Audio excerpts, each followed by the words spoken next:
Assalamualaikum warahmatullahi wabarakatuh. Alhamdulillah, alhamdulillahirabbil alamin. Puji syukur monggo boten kendhat kita aturaken dhateng ngarsanipun Allah. Awit saking nikmat, rahmat, taufik lan hidayahipun ingkang ing dalu punika taksih dipun paringaken dhateng kita. Sehingga kita taksih dipun paringaken pinanggih nggih wonten ing majelis punika dalam keadaan sehat. Pinangka tanda syukur monggo sareng-sareng kita ikraraken hamdalah kula dherekaken alhamdulillahirabbil alamin. Nggih.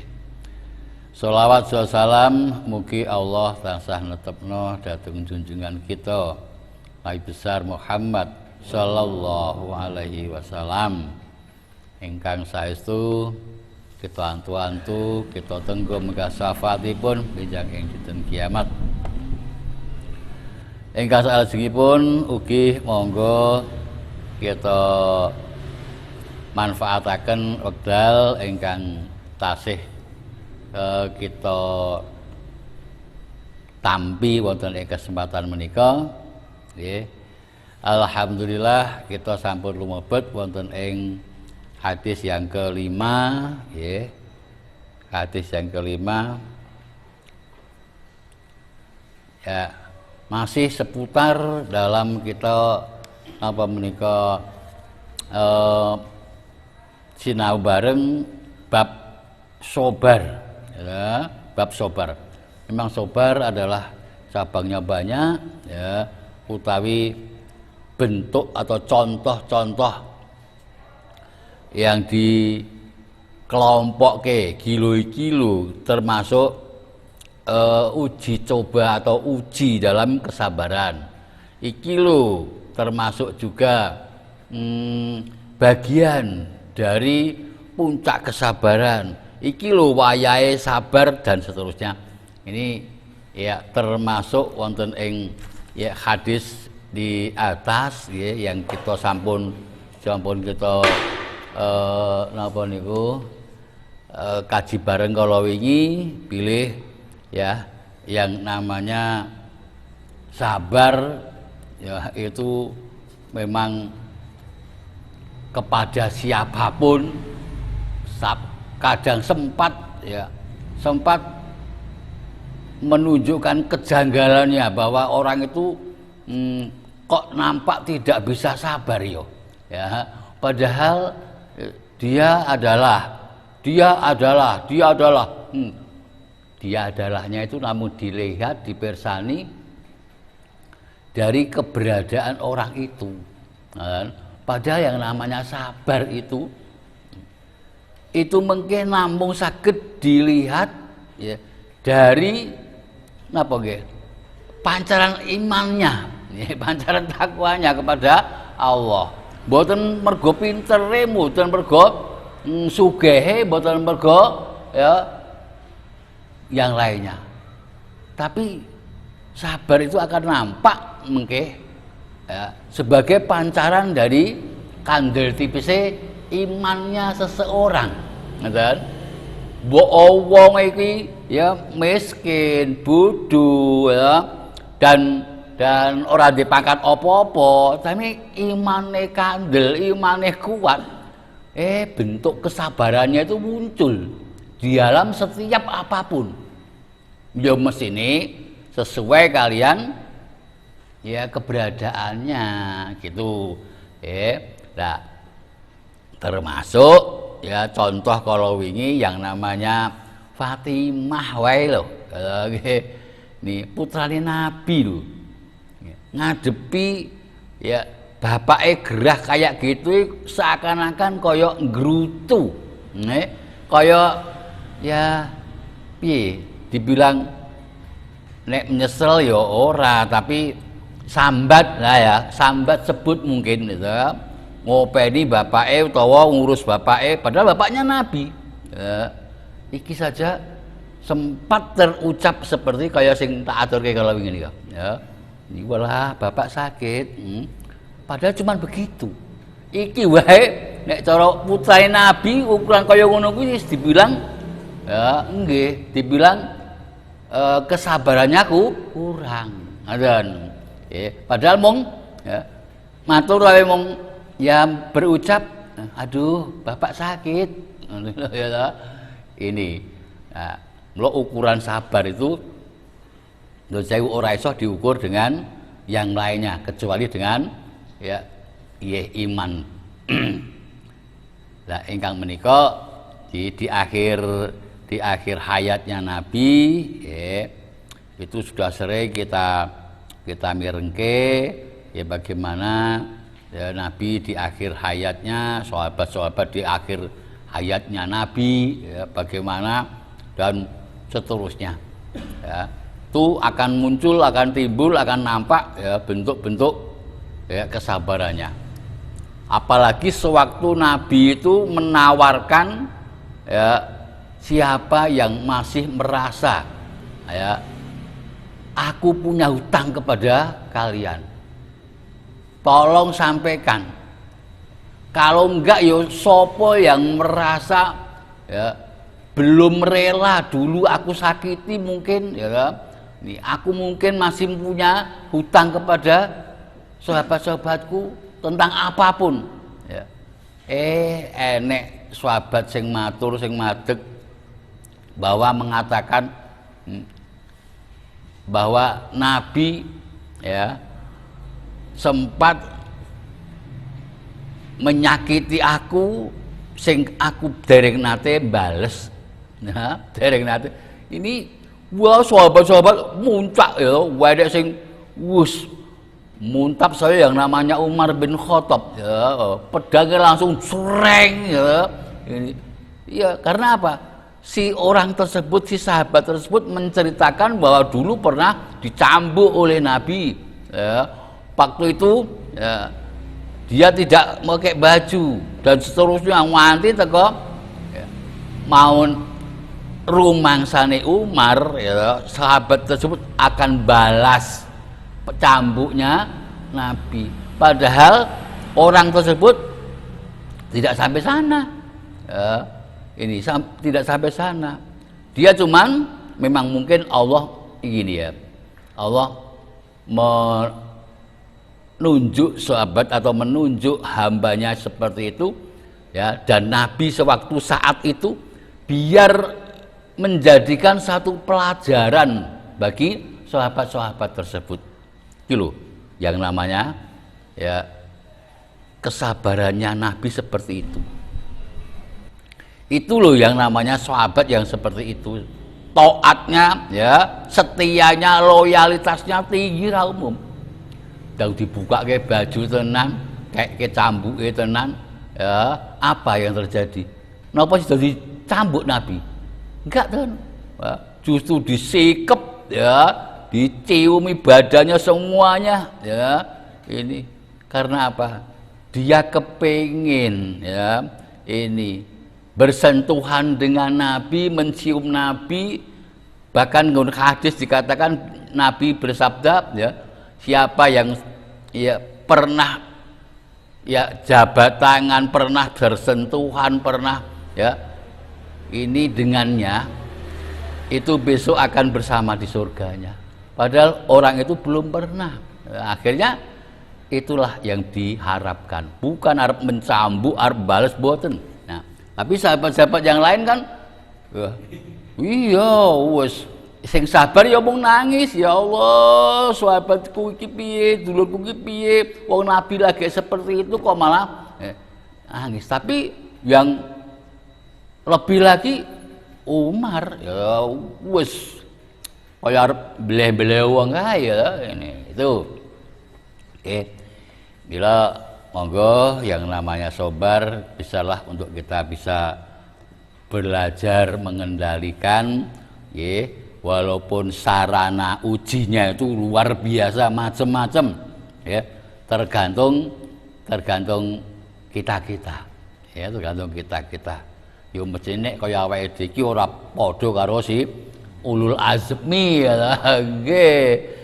Iki nek kaya sak kelas awake dhewe iki ya ya puncak uji sabarnya ya mungkin ya kalau ya, orang yang paling ditresnani, paling dicinta, paling dibanggakan, diidolakan, didalah dipanggil oleh Allah. Mbuh kuwi suaminya, mbuh kuwi istrinya, mbuh kuwi anak kesayangannya, ya, nih dipanggil duluan dah. Disinilah mungkin kita akan diuji kesabarannya sampai di mana ya. Nih mungkin nek nggon wadis yang niki ya yang wanjing niki ya, niki mungkin cuma tak waca apa niku ya sekilas ya. Nih nek kon maca sakmene iki nyawang tulisannya aku wis gathuk-gathuk ya Jum. Wis gathuk-gathuk lho iki ya. Ini. Nggih. Dan nanti isinya wae apa sih yang sepanjang itu hadisnya ya, betul napa-napa kita yang penting ya belajar mengerti dari hadis ke hadis yang terkandung dalam Riyadhus Shalihin. Yeah. Yang terakhir pada hadis yang keempat itu Fatimah sempat berkata, apakah kalian menyukai untuk menaburkan tanah di atas makam Rasulullah sallallahu alaihi wasallam? Ya niki don sewu ya. Dari sekian para alim ya, sekian para alim itu yang memberikan artinya adalah apa ini? Satu himbauan kalau kita sempat takziah di kubur ya, takziah di kubur, mboten ziarah kubur loh, takziah sampai ke kubur. Nah, ini ya sedapat mungkin kita bisa untuk ikut ya, nih menguburkan si jenazah itu walaupun ya hanya seberapa yang bisa kita ikut sertakan kita menguburnya. Nih, lha wis pono wis tenagane wis akeh banget sing do nggo pacul, nggo sekop, nggo krengseng dan sebagainya. Ini ya terus ya kita mungkin sempat cuman ya sekedarnya. Lah ini Fatimah waktu itu ya, dengan sederetan ya keluarga iki tidak kumanan apa-apa mau ngikut kubur itu, tapi ya hanya sederet keluarga itu ya ikut dengan tangannya saja menaburkan atau ya nyawurkit tanah untuk di makamnya Nabi, di atas kuburnya Nabi.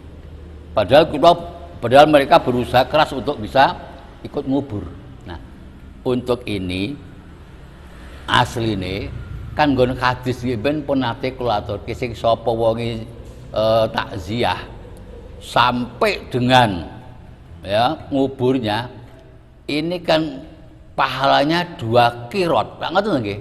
Lah, untuk mendapatkan itu ya seperti disyaratkan kaya ngono iku to. Seberapa yang kita bisa ini nguburnya ini, tapi ya untuk Fatimah berkata seperti itu aslinya ngajak ya sederetan keluarga dan juga yang belum sempat ikut ngubur ya diajak nabur tanah raketan seberapa di atas kuburnya Nabi. Ini sudah direken kita ikut ya menguburkannya gitu. Ini sebagian para alim mengatakan atau memberikan salahnya gitu. Tapi ada yang apa ya memberikan juga satu sarahnya atau satu keterangannya bahwa apa menaburkan tanah di atas kubur sewaktu takziah ya, ini hanya merupakan satu himbauan ini dari keluarga Nabi. Ini nek nilik nggon hadis rujukan yang sing sapa wonge takziah sampai dari awal sampai akhir ikut menguburkannya dari sana. Nah, ini sebagai penutup dalam ikut serta menguburkannya gitu. Biar dapat 2 qirot pahalanya. Tuh. Gitu ya. Oke, lanjut kita hadis yang kelima. Wa an Abi Zaidin Usama tabni Zaidin Zaidibni Harisah. Ya, ini jadi ya omong Zaid bin Haris gitu aja ya. Ini memang apa ya, nama itu nek di sana itu lengkap ya, paling tidak binnya ya komen bapake ya. Tapi kalau yang orang itu semakin punya nama, ini semakin banyak nasab yang disebutnya ya, bapake, mbahe, mbah buyutnya nek sarung dhewe ya, itu sebut kabeh itu. Nek dhewe rak mung ora ya lah ya, kadang-kadang ya jenenge dhewe kadang ora disebut lengkap ya nggih. Tapi dari sana semakin orang itu punya nama jenenge saya duwe. Bapak bapake sebut, mbah sebut, mbah buyut sebut, mbah caga sebut, arek muantek ya. Iya. Ya itu. Sami ini wa an ibni Zaid bin wa an Abi Zaidin Usama tabni Zaid bin Harisah ya, maula Rasulillah sallallahu alaihi wasallam ya. Wahib apa ya? Wahibbihi wa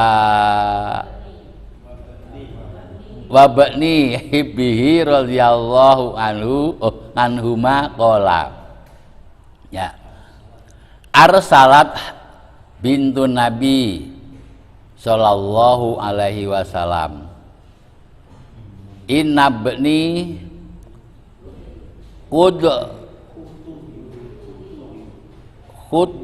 khutudira ya, fashadna fa arsala yuqri'u salam wa yaqulu inna lillahi ma akhadha walahu ma a'ta wa kulla syai'in indahu bi ajali musamma fal tasbir wal tahtasib fa arsalat ilaihi tuqsimu alaihi la ya'tiyannaha faqama wa ma'ahu Sa'd bin Ubadah ya, wa Ma'adh bin Jabalin wa Ubay bin Ka'bin wa Zaid bin Sabitin ya bin Sabit aslinya wa rijalu radhiyallahu anhum ya farufi'a ila Rasulillah sallallahu alaihi wasallam as-sabiyyu ya fa aq'adahu napa fiq'adahu ya fi hibri napa hijrihi lara ketok titike hijri ya wa nafsuhu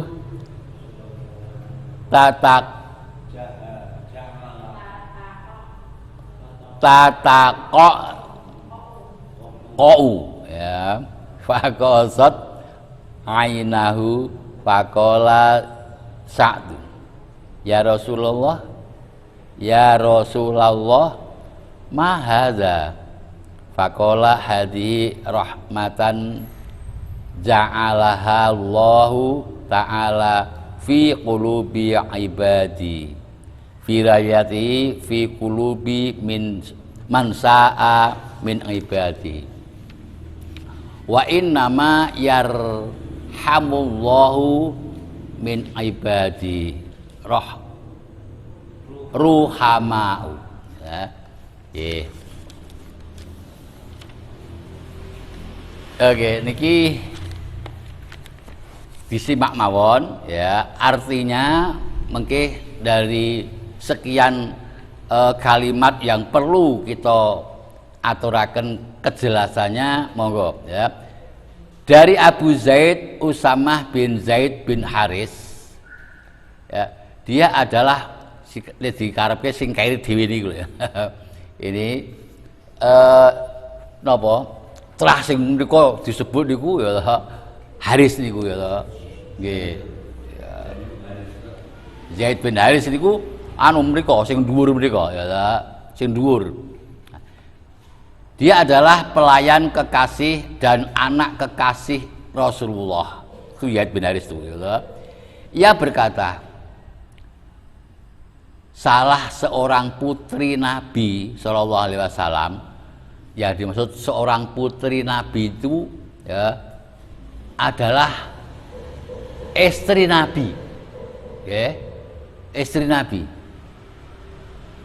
mengutus seorang untuk memberitahu kepada beliau, pada Nabi ya, bahwa anaknya sedang sakaratul maut. Ya. Ada istri Nabi, ya, ini punya anak, anaknya sakaratul maut.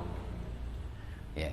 Kemudian ya sang putri Nabi tadi atau istri Nabi tadi mengutus seseorang untuk memberitahu kepada Nabi ya bahwa anaknya sakaratul maut.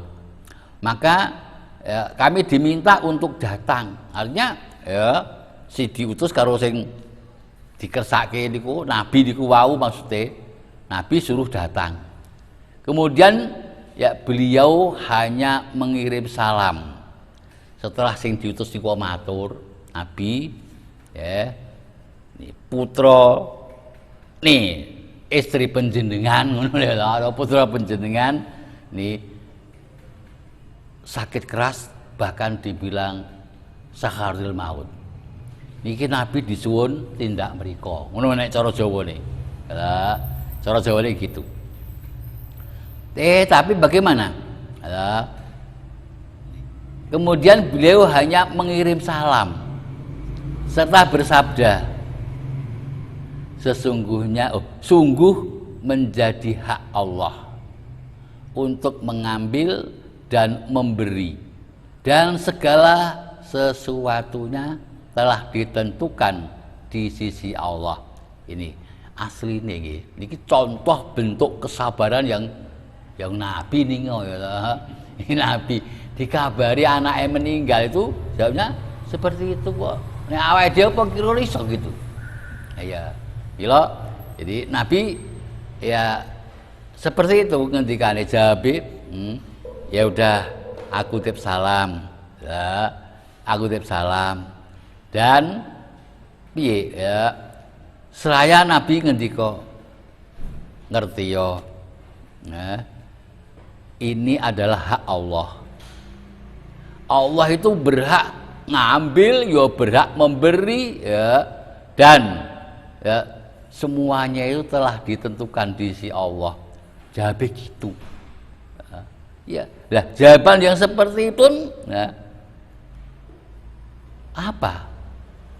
Ini menunjukkan bentuk kesabaran yang harus dimiliki oleh para sahabat, termasuk ya putri Nabi tadi.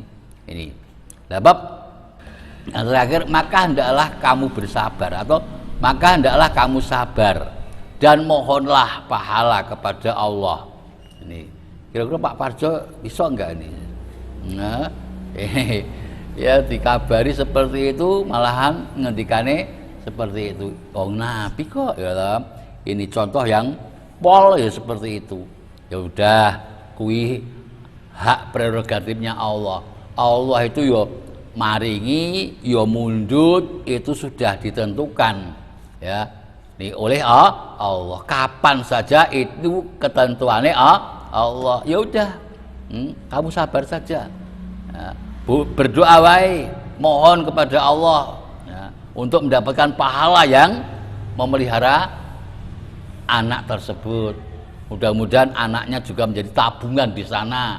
Ya, kini cara gon hadis liya difatwakan ya, anak yang meninggal ya masih di bawah balik ya, belum balik maksudnya, telah meninggal, ini ya belum dibilang anak itu punya dosa loh, karena belum balik ya. Bahkan dikatakan itu menjadi tabungan kedua orang tuanya yang besok ya ini akan menjemput orang tuanya kalau toh orang tuanya benar-benar mengiyakan atau termasuk ya, orang yang taat kepada Allah akan dijemput, akan dijemput.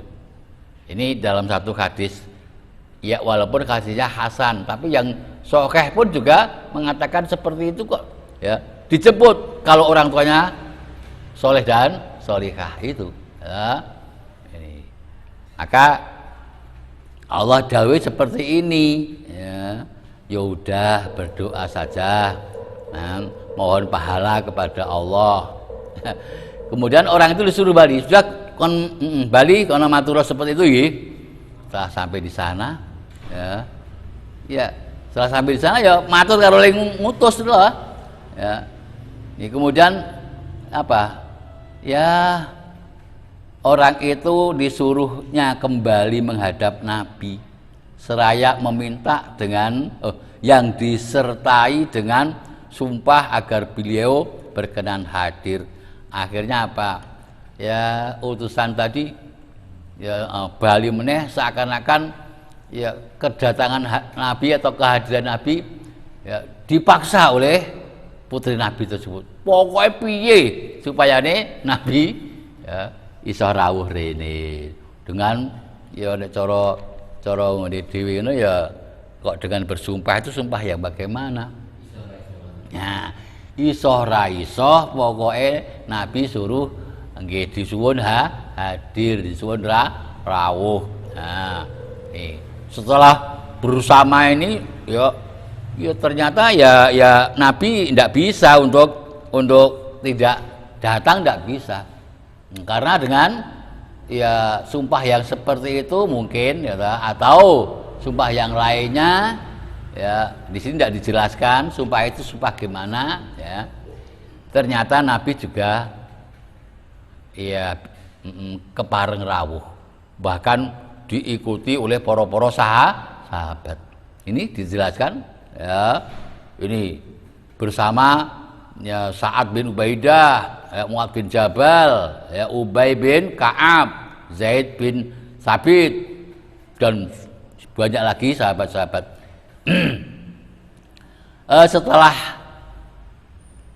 rawuh Nabi di sana ya, maka diberikan anak yang sakit itu kepada Rasulullah ya, dan didudukkan di pangkuan beliau, sedang nafasnya tersengal-sengal. Kau jenis sakaratul maut gitu, ini mbok wong tua utawa bocah ya sama saja. ini maka meneteslah air mata Nabi atau air mata beliau. Kemudian saat bertanya, wahai Rasulullah, mengapa engkau meneteskan air mata? Ya, kan penganggepe sahabat-sahabat itu ya, Nabi kan ya pernah memberikan fatwanya yang terkait karo menghadapi orang meninggal dan seterusnya. Ini nggak boleh diratapi, nggak boleh ditangisi, nggak boleh tidak ikhlas dan lain sebagainya. Ya, tapi mengapa Nabi mangku putrane menghadapi sakaratul maut justru Nabi meneteskan air mata? Jawabnya beliau apa? Tetesan air mata adalah rahmat yang dikaruniakan Allah Ta'ala ke dalam hati hamba-hambanya.